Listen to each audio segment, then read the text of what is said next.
हा सोहळा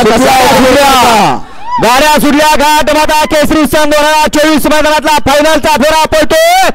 एकूण 8 गाड्या या ठिकाणी रणसंग्राम चालू आहे। कोण होतो एक नंबरचा मानकरी सुंदर अशी लढत शेवटच्या क्षणाला कोण बाजी मारतो पुढे भक्या बळाने कोठे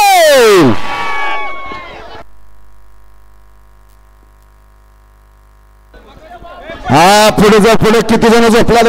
बघा ते काय झाले बघा उठता येते का त्यांना बघा येते का ॲम्ब्युलन्स घ्या तिकडे ॲम्ब्युलन्स जाऊ दे ॲम्ब्युलन्स वाले पुढे जा बैलगाडी शर्यतीचा ठराव इथं काही घडू शकता समय से पहले और भाग्य से ज्यादा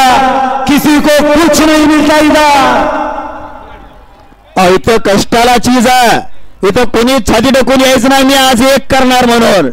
होत्याचं नव्हतं आणि नव्हत्याचं होतं आणि कधी काही घडू शकतो याला बैलगाडा शर्यत क्षेत्र असं म्हणतात। सकाळपासून पुकारणारे सांगते की आपला जीव सांभाळा आपण मागे सरून उभा राहा जीवन लाख मोलाचा आहे आणि आनंद क्षणाचा आहे।